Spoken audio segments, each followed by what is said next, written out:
El doctor José Manuel Luna Nemesio es licenciado en Economía por la UNAM, maestro en Ciencias Sociales por la Universidad Autónoma del Estado de Morelos y doctor en Geografía por la Universidad Nacional Autónoma de México. Del 2020 al 2023 realizó una estancia postdoctoral en la Universidad Autónoma de Zacatecas y desde el 2021 es integrante del SNI. Actualmente es profesor visitante del Departamento de Sociología de la UAM Iztapalapa.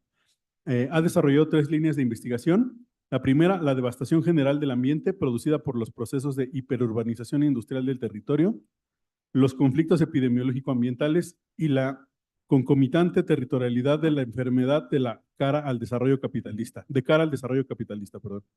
Por último, el Estado, la política ambiental y la justicia socioecológica frente a los límites, contradicciones y sesgos ideológicos, intereses imperialistas y carácter neomalthusiano de los imaginarios hegemónicos de la sostenibilidad. Bienvenido, doctor. Adelante. Gracias. Gracias, Giovanni, por la presentación. Bueno, en primer lugar, también agradezco a la doctora Adriana por permitirme estar en este evento, invitándome a participar en él, y les agradezco a todas y a todos ustedes su tiempo para poder escuchar lo que tanto mis compañeros como yo tenemos que platicarles en el marco de este seminario. Como bien se anunció, el título de mi ponencia es La geopolítica del cambio climático, lo cual va a pasar desde realizar un diagnóstico crítico de cuál es la narrativa oficial del cambio climático, considerado bajo los discursos hegemónicos de la sostenibilidad y la Agenda 2030, y esto me servirá para explorar algunas claves territoriales que creo que son necesarias para repensar la cuestión ambiental en el siglo XXI. El objetivo de esta presentación va a ser platicar con ustedes a partir de una reflexión que durante los últimos meses he venido realizando en el marco de mi visita en el Departamento de Sociología, en tanto que se vio la necesidad de generar y desarrollar la línea de investigación de Estado, Ambiente y Sociedad dentro de la licenciatura de Ciencia Política. En este sentido, voy a platicarles sobre algunos sesgos ideológicos e implicancias geopolíticas que considero tiene la narrativa oficial del cambio climático, en tanto que se presenta como un cambio climático antropogénico causado por CO2. Este tema general lo voy a presentar a partir de 2 ejes que creo que son problemáticos. El primero, la propia narrativa del cambio climático como un discurso pseudocientífico y más bien político, que reduce el grave problema socioambiental que tenemos actualmente como civilización a un tema climático causado de manera unifactorial. En segundo lugar, les presentaré estas capacidades territoriales que creo que a nivel de política pública se tendrían que fortalecer fuera de la narrativa del cambio climático antropogénico causado por CO2, fuera entonces de los discursos hegemónicos de la sostenibilidad, para poder hacer frente a la devastación general del ambiente. Este objetivo lo voy a ir desarrollando por medio de 4 grandes argumentos. Primero, presentando cuáles son estos ejes problemáticos de la narrativa oficial del cambio climático, dando cuenta de cómo el actual escenario ambiental de nuestro tiempo no es solamente el de un cambio climático, sino es el de una crisis climático y yo diría más bien socioambiental, donde hay diversas implicancias y dimensiones de carácter geopolítico más que científico a la hora de promover esta narrativa oficialista del cambio climático. Y por último, cerrando con la presentación de estas capacidades socioterritoriales para superar este sesgo de la narrativa oficial del cambio climático. Hay que recordar que dentro de la narrativa oficial del cambio climático, esta se basa en argumentar que vivimos un tiempo en donde lo que predomina es un inédito calentamiento global producido por causas antropogénicas, que estas devienen como resultado de una incesante quema de gases de efecto invernadero a partir de la quema de combustibles fósiles.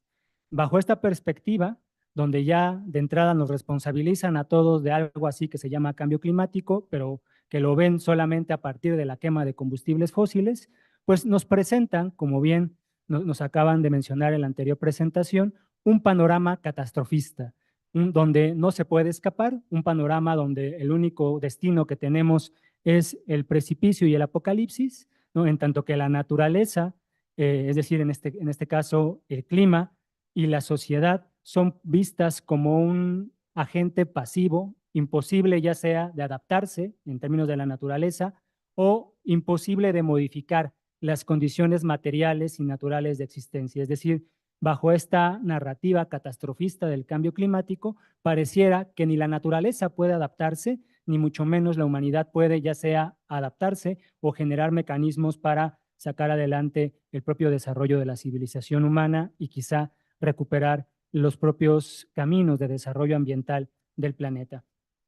Esto es así porque en el marco de la narrativa oficial del cambio climático, vemos diversas implicancias políticas y ecológicas en el centro de esta narrativa. En la actualidad, como podemos ver nosotros si abrimos las redes sociales, si volteamos a ver los medios de comunicación, incluso si volteamos a ver la agenda política o la agenda académica de diversas universidades y centros de investigación, el tema que, digamos, es un tema de moda en todos estos escenarios es el tema del cambio climático antropogénico causado por CO2, ya sea que ocupen este nombre completo o que nos hablen acerca de un cambio climático o, queriéndose ver más radicales, nos hablan de una crisis climática, pero que en realidad es una forma inespecífica de abordar el actual escenario socioambiental, como más adelante lo voy a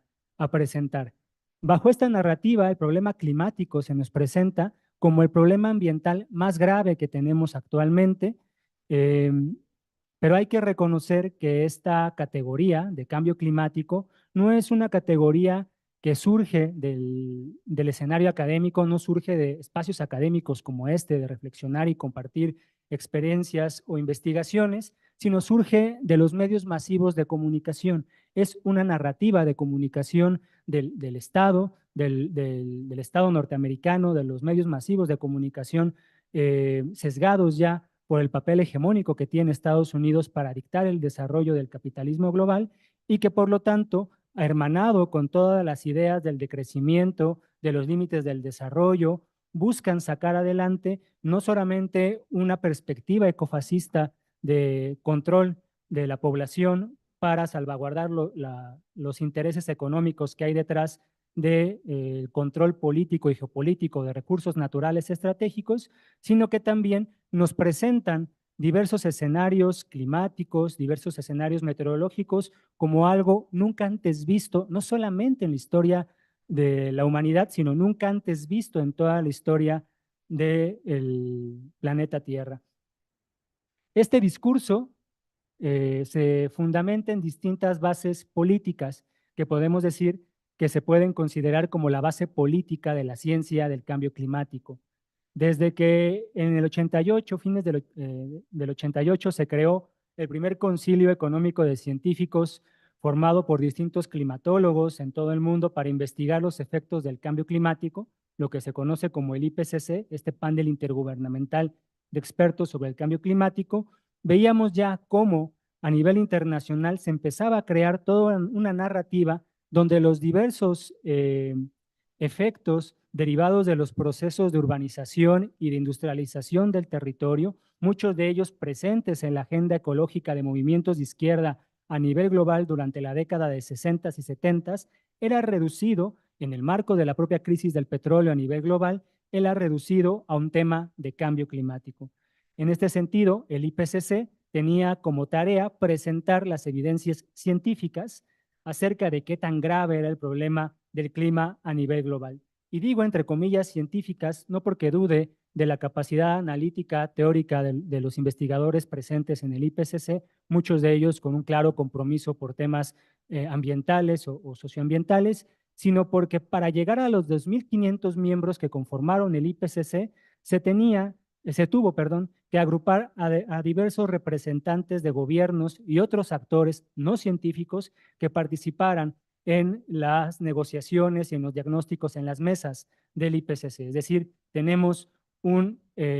panel intergubernamental presuntamente científico, donde vemos que la participación de representantes, ya sea del capital teleinformático, de la industria petrolera y de gobiernos como Estados Unidos, como los gobiernos de la Unión Europea, participan en la generación de una agenda donde se ponía como eje problemático el crecimiento económico que tenía la industria petrolera. Vemos cómo entonces, en términos geopolíticos, el IPCC, más allá de ser un instrumento a favor de proteger la seguridad ambiental o climática de la Tierra, es un instrumento político que va a servirle a Estados Unidos para frenar el desarrollo industrial de otras naciones, principalmente aquellas naciones que, como vemos hoy en día, le representan un riesgo a perder la hegemonía. Me refiero a China y a Rusia. Bajo esta narrativa vemos cómo el tema del cambio climático se posiciona como eje rector de todas las discusiones académicas, científicas, de la generación de política pública, cuando en realidad el problema ambiental que tenemos nosotros enfrente como civilización no es solamente climático, sino hablamos que actualmente como civilización humana nos enfrentamos a un escenario de devastación general del ambiente. Es decir, si bien el discurso del cambio climático, el discurso oficial del cambio climático enarbolado desde la ONU, se unilateraliza al presentarse sola y exclusivamente como calentamiento global, está dejando al lado toda una serie de investigaciones científicas que diversos investigadores en universidades de todo el mundo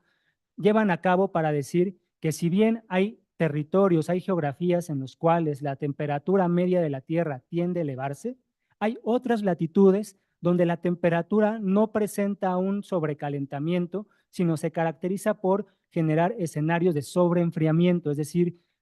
bajas temperaturas o temperaturas de bajo cero que no eran registradas en la historia reciente del planeta. No es que nunca se hubieran registrado, sino que en la historia reciente no se habían vuelto a registrar, ¿no? También se deja a un lado investigaciones críticas a esta perspectiva del cambio climático antropogénico causado por CO2 que registran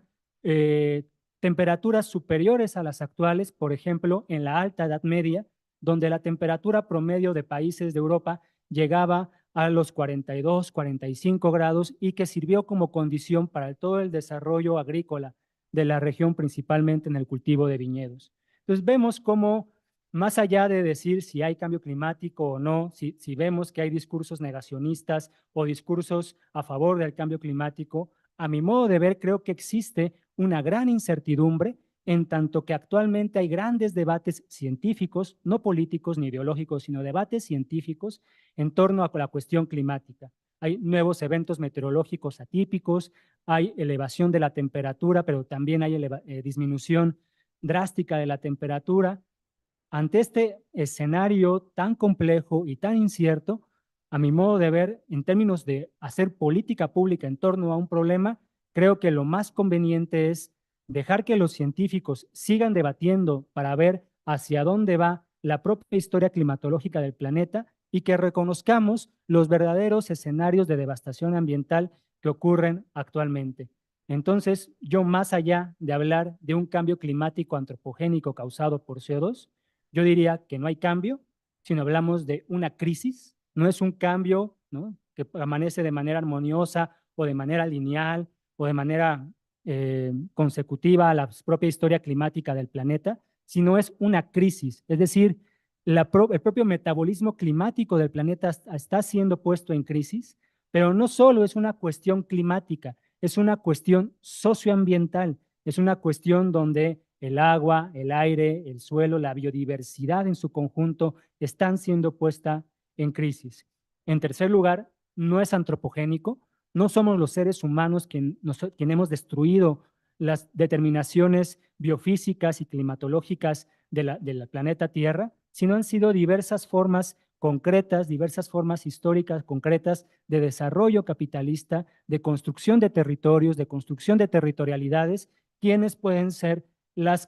señaladas como las causantes de esta devastación ambiental. Y no podemos decir que esta destrucción de la totalidad del medio ambiente se debe solamente a la generación intensiva de gases de efecto invernadero, principalmente de CO2. Más allá de referirnos al actual escenario socioambiental como un escenario de cambio climático, yo creo que tenemos que llamarle, para empezar a construir verdaderas soluciones que trasciendan este escenario, tenemos que llamarle con su nombre completo, aunque sea más tardado. El actual escenario no es de un cambio climático, sino es de una crisis ambiental producida por el predominio de un cierto tipo de tecnología de corte nocivo, del cual se desprenden diversos procesos industriales, urbanos, de consumos individuales y productivos, caracterizados por altas tasas de extracción de biomasa, grandes consumos de energía y generación de graves escenarios de inconmensurable contaminación del ambiente. Ese es el actual escenario que, como vemos, es mucho más complejo, es mucho más abarcante que decir solamente que tenemos un problema climático. Hablar entonces del actual escenario es hablar de la crisis general que vive hoy actualmente el escenario socioambiental a nivel global. No es solamente que los países del norte o del sur global vivan estas afectaciones, sino que todo el mundo se ve afectado por esta destrucción poliédrica del ambiente, es destrucción del agua, destrucción del suelo, destrucción de la biodiversidad, de los recursos forestales, de los mares, la desertificación, la contaminación química, agroquímica, la creación de inmensos basureros cuyos lixiviados contaminan el suelo, degradan el ambiente, la contaminación electroinformática que hacen que vivamos actualmente una nueva primavera silenciosa, ¿no? Así como la primera primavera silenciosa que se generó mediante el uso intensivo de agroquímicos por medio de la Revolución Verde. Actualmente, con el predominio de una red teleinformática, estamos viviendo un nuevo surgimiento de todo un complejo de tecnología nociva que tiene impactos tanto en medio ambiente, pero sobre todo en la salud de la población. Todo este marco de por qué no se le llama las cosas por su nombre y por qué se nos presenta o se nos impone como una narrativa oficial para que todos los espacios de discusión sobre temas ambientales se haga desde la perspectiva del cambio climático, se debe no a una falta de capacidad analítica de las o los científicos, no por una falta de objetividad o por una sobresubjetividad de los estudios, sino porque toda la agenda científica de las universidades, de los centros de investigación, tanto públicos como privados, han quedado subordinados a una agenda específicamente capitalista. Son las grandes corporaciones, las grandes multinacionales y todas las instituciones multilaterales como el Fondo Monetario Internacional, el Banco Mundial, la OCDE, quienes han dictado cómo es que tiene que ser tratado el tema de la destrucción socioambiental en el capitalismo contemporáneo, sobre todo en su fase neoliberal, porque como vemos, hablando de cambio climático, lo que hacen las grandes industrias de la petroquímica, lo que hacen los procesos de deforestación en contra del INE, en contra de los cárteles inmobiliarios, es decir, lo que hace todo el Estado y toda la ingeniería jurídica para desproteger tanto a la población mexicana y desproteger al ambiente, queda oculto, porque es un problema como, digamos, la creencia o no en Dios, es un problema del clima, un clima que no se ve, pero que se siente, así como la experiencia divina. En este sentido, hay que reconocer que detrás de esta narrativa hay una serie de implicancias geopolíticas. En términos generales, la agenda ambiental internacional siempre ha estado influenciada por la geopolítica. En este sentido, la propia diplomacia climática internacional propuesta desde Estados Unidos y la hegemonía que lleva a cabo después de la Segunda Guerra Mundial hasta nuestros días va imponiendo una agenda ambiental no para promover un desarrollo sostenible del propio capital, sino sobre todo para detener el desarrollo capitalista de China y de Rusia, lo cual, así como cuando Estados Unidos arma a grupos paramilitares y que después estos grupos paramilitares le representan un problema para el control geopolítico de territorios, como puede ser el caso de los talibanes en Medio Oriente o los grupos de narcotráfico en México, cuando Estados Unidos impone la agenda del cambio climático para descarbonizar las economías, para frenar el crecimiento de la industria petrolera, para, hermanado con los discursos del decrecimiento, hacer que naciones en vías de desarrollo o naciones capitalistas desarrolladas como China y Rusia no se desarrollen, posteriormente este discurso se le voltea a los propios Estados Unidos, sobre todo cuando China y Rusia tienen ya una medida geopolítica de capital lo suficientemente fuerte para hacer un bloque geopolítico junto a la India, junto a Brasil, y ahora son estos BRICS los que le imponen a Estados Unidos el someterse a la agenda de protección al ambiente. Este viraje geopolítico lo podemos ver a partir de los acuerdos de París, cuando por primera vez, a pesar de las diversas COPs que había habido, estados como China y Rusia firman los acuerdos de París precisamente para hacerle frente a Estados Unidos. Lo que vemos en el marco de este discurso de cambio climático, como les digo, en realidad, en un primer momento es un freno a la industria petrolera. Desde que el capitalismo global vivía sus años de luna de miel con el neoliberalismo, cuando en la antesala del consenso de Washington, de la firma de los tratados de libre comercio, veíamos cómo al interior del Estado norteamericano había la reconfiguración de fuerzas geopolíticas, de las propias fuerzas políticas al interior del Estado profundo norteamericano para frenar los intereses de la industria petrolera, sobre todo durante las administraciones de Clinton, que por medio del activismo ecologista de Al Gore promovía los intereses de todos los capitales parapetados en Silicon Valley para impulsar una urgente transición energética basada en el microchip, basada en la energía solar, en la energía de alta tecnificación, porque esto implicaba detener a la burguesía petrolera que tenía cooptadas las instituciones al interior del Estado norteamericano. Ya la propuesta del protocolo de Kioto en el 97 de la mano del gabinete de Bill Clinton significa precisamente el intento de Estados Unidos de frenar el desarrollo del capital petrolero a nivel global. Hay que recordar que Estados Unidos no firma este protocolo precisamente porque el Congreso está representado por los republicanos, quienes tienen negocios directos con la industria petrolera. Durante la administración Bush vemos que los discursos hegemónicos del cambio climático se frenan por los nexos que hay entre la familia Bush desde la Segunda Guerra Mundial, que los Bush financiaban al ejército nazi dándole petróleo para contrarrestar el avance de las tropas soviéticas sobre el territorio euroasiático y frenar también el desarrollo del capitalismo británico. Los Bush detuvieron el discurso del cambio climático porque fueron los mismos años donde la industria del petróleo vivió en Estados Unidos un gran proceso de empoderamiento con el uso de biocombustibles, la promoción de transgénicos, la extracción de gas shale, toda la biotecnología, ¿no? Sin embargo, con la administración de Obama se ve un resurgimiento de los discursos catastrofistas del cambio climático con la adopción a nivel del Estado norteamericano y de toda la imposición a nivel global de la agenda imperialista de los objetivos del desarrollo sostenible. Frente a este escenario, ya manera de conclusión, creo que es más que necesario, sino urgente,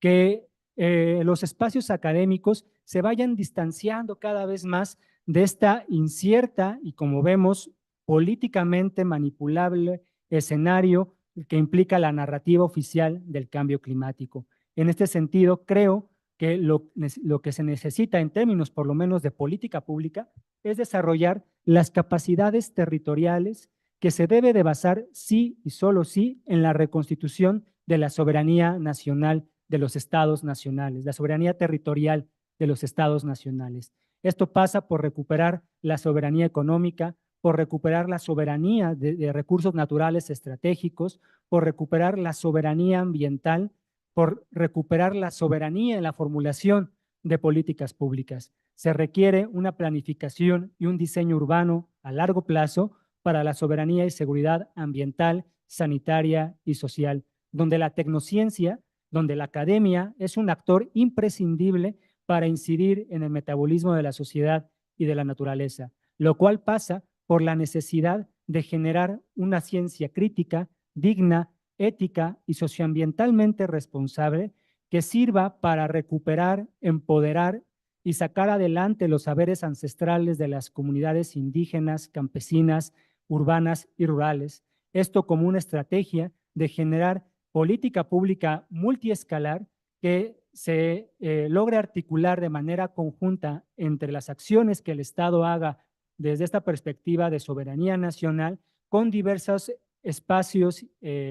y experiencias de autogestión comunitaria de los territorios. Yo creo que el escenario actual que vivimos, que es un escenario de grave devastación socioecológica, un escenario de emergencia socioambiental, requiere que se hagan diversas acciones desde el Estado, pero también desde abajo, desde las comunidades. Y nosotros, como comunidad científica, como comunidad académica, tenemos que hacer lo propio. Yo por eso celebro que en la UAM Iztapalapa se generen este tipo de eventos académicos, porque solo así esta casa de estudios no solamente puede continuar siendo una casa abierta al tiempo, sino que se puede posicionar como un espacio a la vanguardia de los tiempos y ser un espacio que incube no solamente a futuros tomadores de decisiones, como pueden ser todos ustedes, sino que también puede ser la incubadora de una estrategia política de fondo para enfrentar y quizá, y mejor aún, solucionar el actual panorama socioambiental que tenemos. Pues muchas gracias por su atención.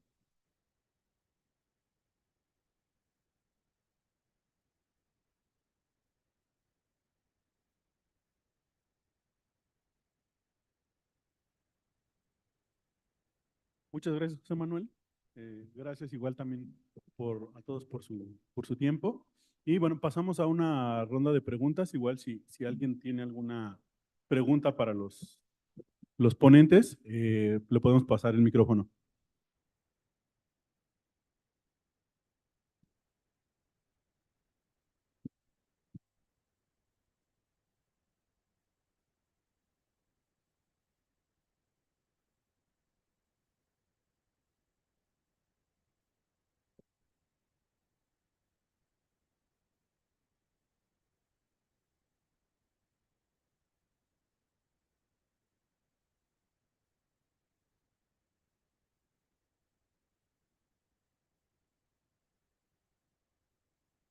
Bueno, yo igual quiero preguntar una, José Manuel, eh, respecto a, no sé si has tenido dificultades o a lo mejor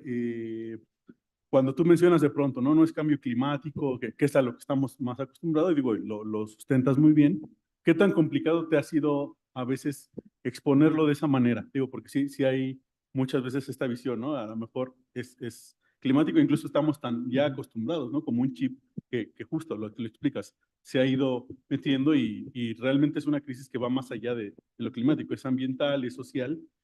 ¿Te has topado a lo mejor con alguna dificultad al tratarlo de exponer así o de defender tu punto? Claro, creo que la dificultad no es solamente la que yo pude encontrar como a título personal, sino yo creo que es una dificultad que corresponde a esta narrativa oficial que se blinda de toda crítica al llamar a todo investigador o todo posicionamiento crítico como preso de un negacionismo, ¿no? Es que estás negando los discursos del cambio climático y son evidentes, ¿no? Hay que ver los grandes calores que se sienten, la falta de aire, todo es cambio climático, ¿no? Es decir, hoy por hoy el cambio climático para los tomadores de decisiones a nivel gubernamental, tanto nacional pero internacional, se ha vuelto la gran panacea que todo lo explica, ¿no? El COVID se debe al cambio climático, la pobreza se debe al cambio climático, el machismo se debe al cambio climático, así como a título nacional todos se lo adjudican al presidente, ¿no? Hoy amaneció nublado, ¿no? Pues es que en la mañanera el presidente dijo, también pasa con el tema del cambio climático, ¿no? Si las flores no abrieron, es el cambio climático. Si florecieron más, es el cambio climático. Entonces, yo creo que lo más importante es no confundir que el realizar una crítica a la narrativa oficial del cambio climático no es caer en posiciones negacionistas. Estamos reconociendo que existe un grave panorama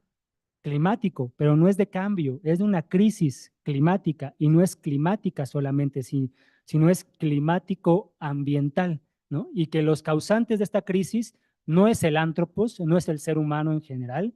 y que mucho menos se debe sola y exclusivamente a la quema intensiva de gases de efecto invernadero, porque hay que ver, eh, actualmente la emisión de carbono por esta grave quema intensiva es del 0,04%,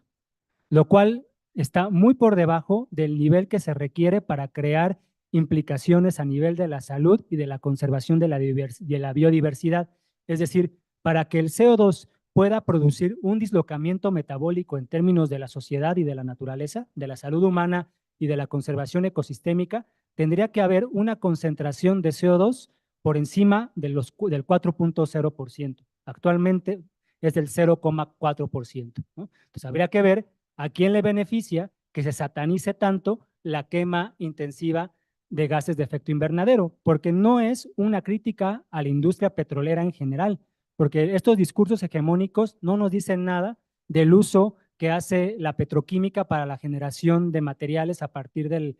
petróleo. Todo lo que tenemos actualmente es de petróleo. Curiosamente, solamente realizan esta pseudocrítica en la generación de energía. Cuando volteamos a ver que detrás de las agencias internacionales, de las ONGs o de las empresas que financian las investigaciones del IEPCC, están las mismas empresas cuyas patentes están en los paneles solares, en los parques eólicos o de la energía nuclear, uno entiende por qué el grave problema dentro de este escenario climático es el tema de la urgente necesidad de la transición energética. No es una transición fuera de la civilización petrolera, sino es un problema simplemente energético, ¿no?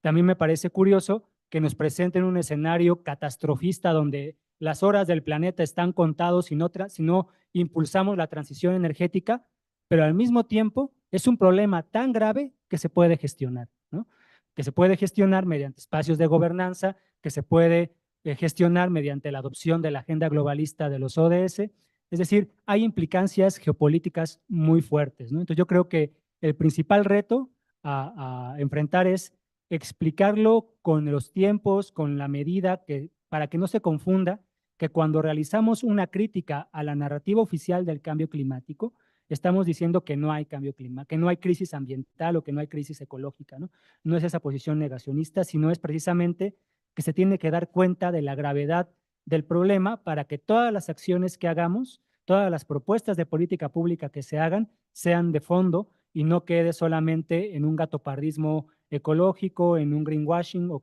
peor aún, que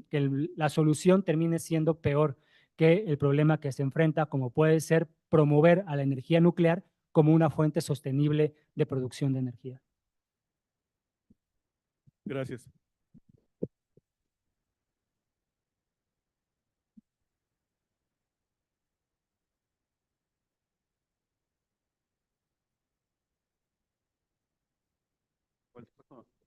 Lalo, ¿verdad?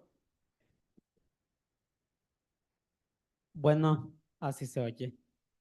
Pues otra razón otro que me gustaría aportar es de que creo que la transición energética también tendría una enorme coste tanto ambiental como humano, pues por todos los materiales que requieren las baterías recargables y que son muy contaminantes como el mercurio o el litio y también pues eso, sí, pues también ese litio es muchas veces extraído de minas prácticamente en condición de esclavitud en países de África, que como mencioné una vez en una clase con el profesor, que ni siquiera beneficia a empresas africanas, sino a empresas extranjeras como Apple, Microsoft y demás. Pero eso sí, Microsoft seguirá poniéndose su arco iris en junio. Exacto, y nada más como complemento, imagínense qué implicaciones tendría para México el día de mañana, por decreto presidencial, iniciar una transición energética urgente, según los imaginarios hegemónicos de la globalización de los ODS, ¿no? Si mañana se acaba Pemex, se acaba uno de los 4 pilares con los que cuenta actualmente la economía mexicana para generar todos los programas sociales. No solamente se agudizaría la crisis ambiental por el uso de tecnología nociva que se nos oferta como energía limpia, sino se agudizaría la crisis social por la pérdida de las fuentes de financiamiento de toda la política encaminada para los programas sociales, ¿no? ¿Alguna otra pregunta? ¿Comentario? ¿Listo?